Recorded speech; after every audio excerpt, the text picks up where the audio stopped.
1970s का वर्ष भारत के इतिहास में केवल एक तारीख नहीं बल्कि भावनाओं, संघर्षों, बलिदानों और टूटे हुए सपनों का संगम था। उस साल जब भारत ने लगभग 200 वर्षों की ब्रिटिश गुलामी के बाद स्वतंत्रता की सांस ली, वही क्षण देश का विभाजन भी बना। आजादी की खुशी के साथ साथ विभाजन का दर्द भी गहराई से जुड़ा था। यह कहानी केवल राजनीतिक घटनाओं की नहीं थी, बल्कि उन करोड़ों आम लोगों की थी जिनकी जिंदगियां हमेशा के लिए बदल गईं।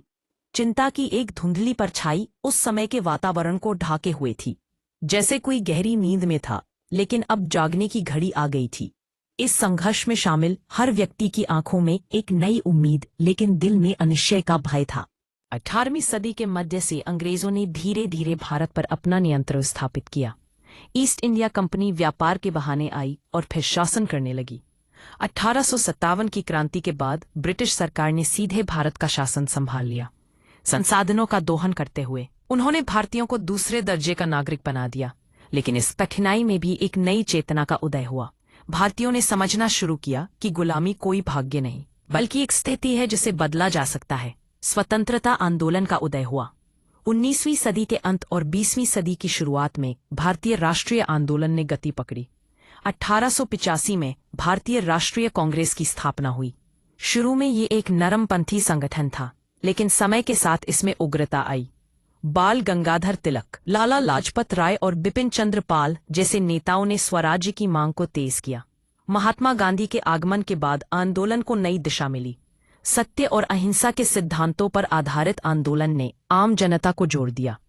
असहयोग आंदोलन और सविनय अवज्ञा आंदोलन ने ब्रिटिश शासन की नींव हिला दी। इस बीच मुस्लिम लीग का उदय हुआ, जिसका नेतृत्व मोहम्मद अली जिन्ना कर रहे थे। उन्हें डर था कि स्वतंत्र भारत में मुसलमान अल्पसंख्यक होकर दब जाएंगे। धीरे धीरे दो राष्ट्र सिद्धांत सामने आया, जिसके अनुसार हिंदू और मुसलमान दो अलग अलग राष्ट्र हैं। 1940 में लाहौर प्रस्ताव पारित हुआ, जिसमें मुसलमानों के लिए अलग देश की मांग की गई। यहीं से विभाजन की प्रक्रिया ने स्पष्ट रूप लेना शुरू किया। द्वितीय विश्व युद्ध 1929-1945 में ब्रिटेन की आर्थिक और सैन्य स्थिति को कमजोर कर दिया। युद्ध के बाद ब्रिटिश सरकार ने यह तय किया कि अब भारत को स्वतंत्रता देनी होगी। 1946 में कैबिनेट मिशन भारत आया, लेकिन हिंदू मुस्लिम मतभेदों के कारण कोई स्थायी समाधान नहीं निकल पाया। 1947 में लॉर्ड माउंटबेटन को भारत का अंतिम वायसराय बनाया गया। उन्होंने जल्दबाजी में सत्ता हस्तांतरण की योजना बनाई। 3 जून 1947 को भारत के विभाजन की घोषणा हुई। इस घोषणा ने पूरे देश में हलचल मचा दी। जिन क्षेत्रों में मिश्रित आबादी थी, वहां डर और अनिश्चितता का माहौल बन गया। 15 अगस्त 1947 को भारत स्वतंत्र हुआ। पंडित जवाहरलाल नेहरू ने लाल किले से ऐतिहासिक भाषण दिया। नियति से साक्षात्कार।